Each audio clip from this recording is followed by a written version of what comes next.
Garda Besar di sini Phineas akan menganalisis One Piece subscriber baru, yaitu di chapter 1046.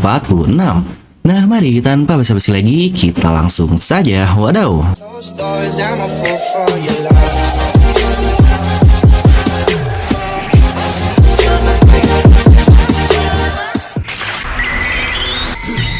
Nah, seperti biasa, sebelum lanjut video ini jangan lupa untuk subscribe dan juga nyalakan bel notifikasinya ya. Karena kalian tidak akan tertinggal informasi menarik seputar One Piece hanya di channel Devil Nomi. Terpastikan sebelum kalian komen atau cuma baca judul doang, kalian tonton sudah sampai habis, jadi tidak ada informasi yang miss dan juga yang setengah-setengah.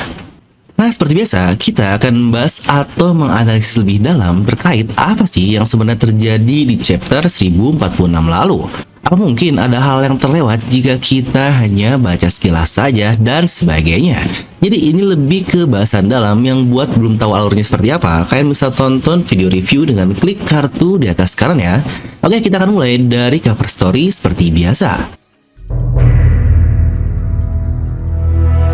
Dimana cover story dimulai langsung tepat di kota coklat. Ya benar, tempat peperangan terakhir terjadi, dimana itu juga tempat Luffy berhasil kabur dari dunia cermin, tempat Germa dan kawan-kawannya menolong Sanji, tempat Sun Pirates pun menunggu Luffy dan kawan-kawannya di pinggiran pantai, tempat Big Mom terakhir datang untuk menghentikan bajak laut topi jerami yang mencoba kabur.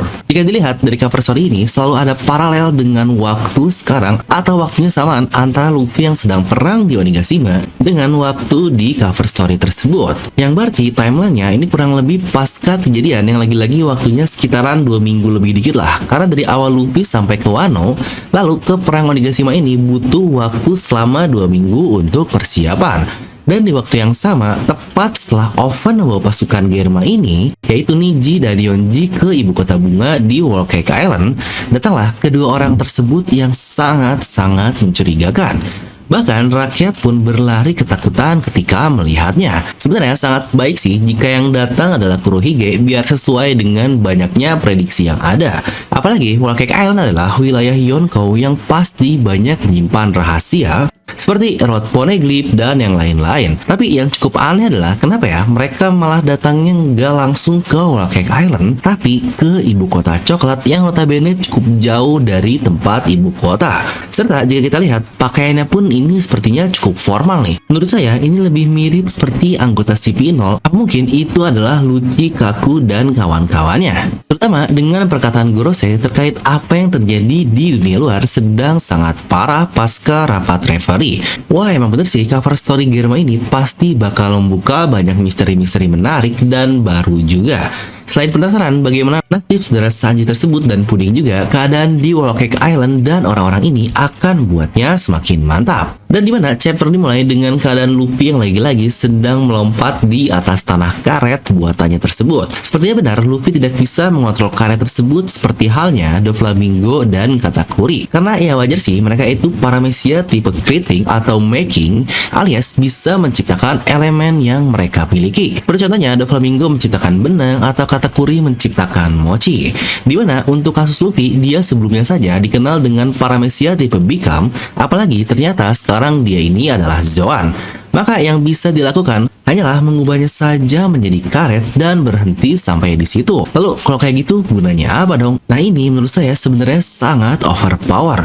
Jika dia bisa memantulkan segala serangan, seperti contohnya dia sebelumnya memantulkan bola berit Kaido yang ini sebenarnya one hell of attack juga, tapi dapat dipantulkan dengan mudah oleh Luffy. Atau jika nanti Kaido menyerang dengan Kanabo-nya ke karet tersebut, cukup curiga juga nih. Karetnya bakal cukup kuat untuk memantulkan serangan dari Kaido tersebut. Dan jika kalian perhatikan kata-kata dari Zunisa di sini, dia tahu bahwa Luffy bukanlah Joy Boy karena dia hanya kangen akan ritme liberation dari Nika saja. Makanya dia berkata kepada Joy Boy dalam ingatannya, dan di akhir pun dia bilang, sepertinya kita hanya harus percaya takdir kita kepada bocah ini saja, yaitu Luffy. Yang pas juga di panel yang sama Luffy berkata siapa dirinya. Terkait Kaido yang nanya siapa Luffy, ini sangat wajar sih. Gaya bertarung Luffy plus kepribadiannya cukup berubah di mode nikahnya. Maka dia bertanya dengan pasti, siapa sih kau sebenarnya?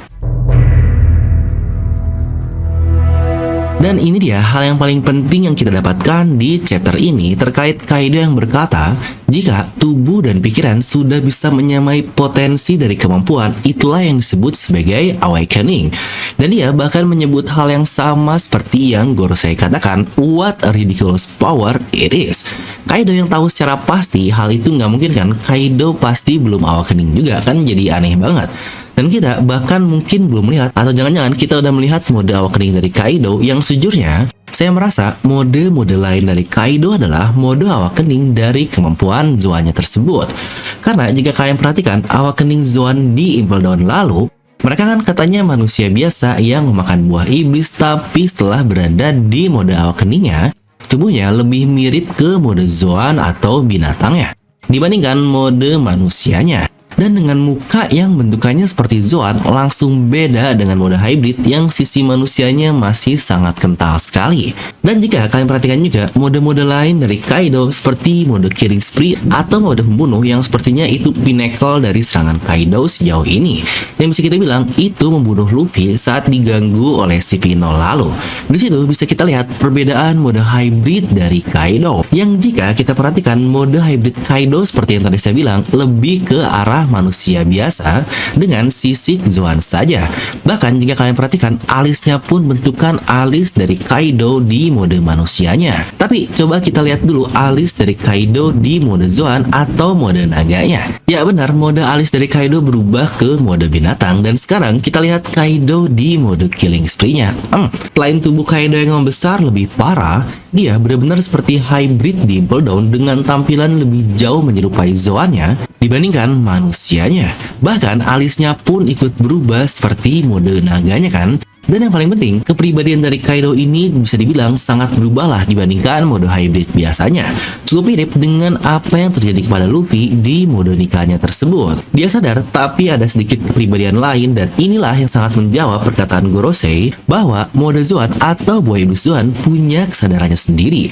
Dan apalagi dia punya banyak mode juga nih untuk Kaido, dan Luffy pun bahkan sebelumnya punya banyak di Gear 4-nya. Tapi jadi cukup curiga nih terkait awakening para manusia yang lain seperti Doflamingo, Torao, Kid, dan Katakuri. Harusnya konsepnya sama, yaitu ketika tubuh dan pikiran mereka sudah bisa menyamai potensi dari kemampuan iblis itu sendiri. Dan itulah yang sangat langka sekali. Bahkan jika kalian perhatikan, awakening buah iblis ini jauh lebih langka daripada pengguna Advance Housoko no Haki di serial One Piece. Ya, sejauh inilah. Yang menarik dari mode Nika Luffy, sekarang dia dapat bergerak dengan lebih efektif, atau tubuh dengan sifat karetnya tidak perlu gaya tambahan untuk bergerak. Seperti contoh di sini, dia menghindari serangan Kaido dengan sangat mudah hanya dengan memanjangkan kakinya saja. Dengan kemampuan penglihatan masa depan, kemampuan seperti itu bakal jadi cukup mirip dengan Katakuri yang bakal gila banget. Dan buat juga yang masih salah tangkap nih, bilang Luffy ini masih tetap karet, kan sekarang dia udah Zoan bang, jadi sifat karetnya hilang dong. Nah ini juga yang akan menjawab kenapa dia bisa megang petir.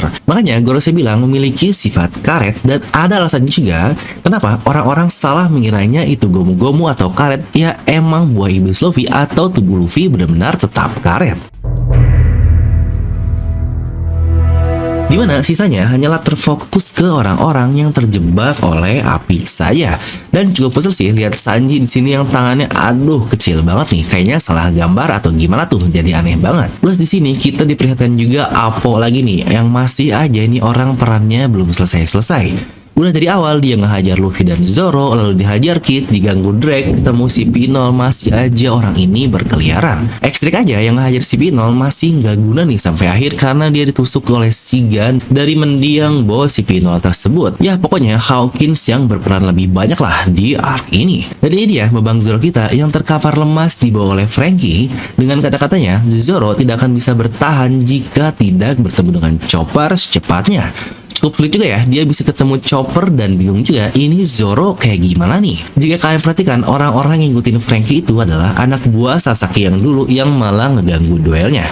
Ya mengenai Zoro emang sangat kecil sekali kemungkinan dia ini mati, dan mungkin udah saya bahas lah berkali-kali, jangan-jangan Zoro juga akan awakening seperti Luffy nanti setelah mati. Mythical Zoan mode Asura atau Ryuma. Enggak lah, kan dia bisa berenang. Dan kita masuk ke juru kemudi kita alias Jinbe. Oke, wah ini sih gila, Jinbei dari dulu sampai sekarang emang gak pernah bikin kita kecewa. Dari kemampuannya yang sangat luar biasa sekali. Dari awal ketemu Luffy di Impel Down Marineford, Fishman Jinbei gak pernah sama sekali terlihat lemah atau capek. Bahkan di depan Big Mom saja, dia ini sangat luar biasa. Ya wajar sih, sebelum Pride Time kan saya juga bilang Jinbei ini jauh lebih kuat dibandingkan orang-orang di kru topi jerami, bahkan lebih kuat dibandingkan Luffy sekalipun. Tapi sekarang ya bedalah, tapi kemampuan Jinbei ini kita belum lihat all out-nya seperti apa. Lawan Husu juga, aduh murah banget.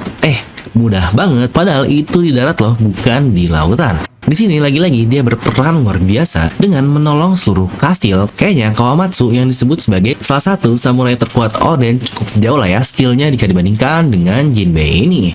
Sebenarnya saya lebih penasaran nunggu peran Denjiro dan Usopp di arc ini akan seperti apa, karena mereka ini belum berperan apa-apa loh.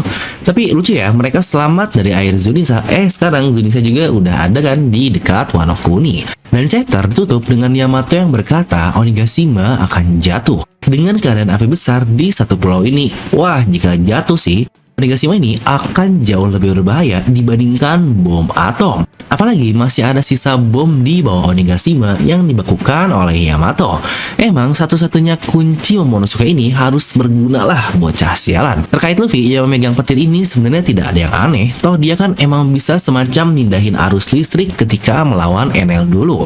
Tapi yang anehnya adalah kok itu petir tiba-tiba muncul? Apa karena efek Hausoku no Haki-nya yang luar biasa sehingga dia bisa mengontrol cuaca? Karena banyak sih teori terkait hal itu, tapi kalau sampai petir yang terkontrol gini sih cukup mencurigakan juga ya. Dimana apakah itu Luffy dalam mode raksasanya atau mode biasa? Karena lagi-lagi di sini kita melihatnya dari perspektif Kaido dan Luffy yang terlihat cukup jauh, jadi sangat wajar lah jika dia terlihat sangat besar. Itu pun jika kita menggunakan konsep perspektif titik hilang. Dan lagi-lagi saya belum bisa move on dari panel terakhir ini yang wah gila banget nih, senyuman Kaido yang sangat-sangat menikmati pertarungan, padahal bisa dibilang dia sudah kehilangan segalanya di perang ini, tapi masih bisa menikmati suatu pertarungan melawan bocah yang usianya terpaut 40 tahun. Memang pantas dia dijuluki manusia dan makhluk terkuat di dunia, dan tidak ada orang yang bisa mengalahkannya di dunia ini. Nah, jadi itulah untuk video kali ini. Kalian bisa langsung tuliskan pendapat kalian di kolom komentar di bawah.